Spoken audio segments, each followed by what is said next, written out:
आजादी का Amrit Mahotsav.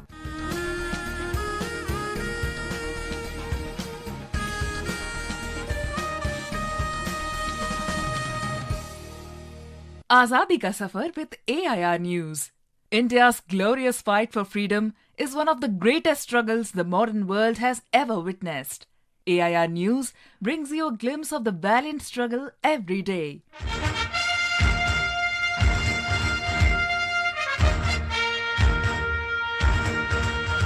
On 9th of November 1947, Junagarh was annexed to the Indian territory.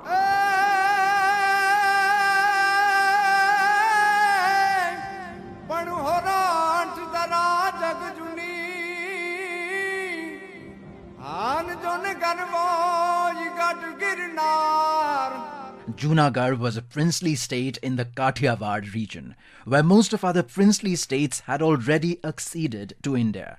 The ruler of Junagarh was Nawab Mahabatkhan Rasulkhanji. In May 1947, Shah Nawaz Bhutto from Karachi became the Dewan of Junagadh. Under his influence, the Nawab decided to accede to Pakistan on 15th of August. Though the Nawab had earlier given the impression that the future of Junagadh lay in joining India. To satisfy the popular demand of the people of Junagarh, the then Prime Minister of India, Jawaharlal Nehru, made an offer to Pakistan to accept and abide by the verdict of the people of Junagarh in respect of the accession of the state to either of the dominions. People of the Junagarh were becoming agitated with the Nawab, and the situation was becoming tense with each passing day. After failing over a month to get a response from Pakistan to the offer, India put in place a series of measures that held the threat of military action against Junagarh. The Nawab of Junagarh fled to Karachi by air with his family and his pet dogs. On 8th of November, Bhutto asked the government of India to directly take over the administration of Junagarh through the regional commissioner at Rajkot. India had indicated that it would want to formalize the arrangement through a plebiscite. This was held on February the 20th, 1948. Of around 2 lakh registered voters, only 91 cast their votes in favor of the accession to Pakistan. And thus, with the wish of the people, the princely state of Junagarh became a part of India.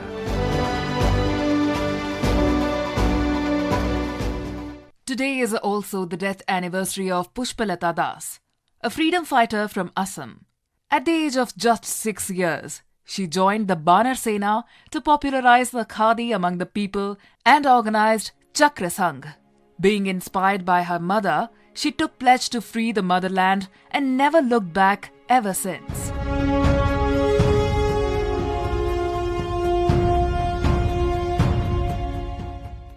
At the age of 14, she was expelled from high school for protesting against the hanging of Bhagat Singh. During 1940, her studies came to an end when she was jailed for individual satyagraha. From the year 1940 to 1942, Pushpalata Das was in Bombay as a member of the Women's Subcommittee of the National Planning Committee.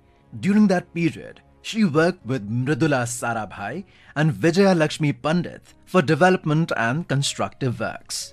In the year 1942, Pushpalata Das married Omio Kumar Das, who was also a true Gandhian and a social worker. After her marriage, Pushpalata organized the Shanti Bahini and Mrityu Bahini with her co-workers in Tezpur. Pushpalata was supposed to lead the procession to put the national tricolour flag on the compound of Gokhpur police station.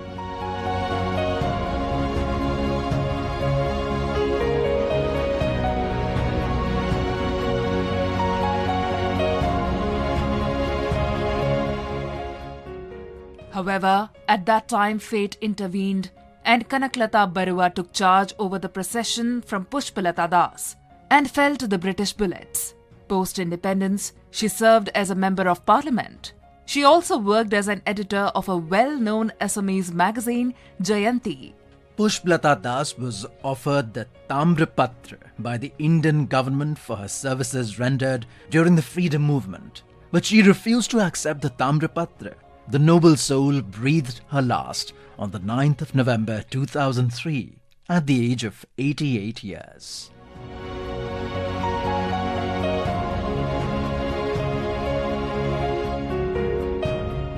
That brings us to the end of this episode of Azadi Ka Safar AIR News ke Sang. See you in the next episode tomorrow.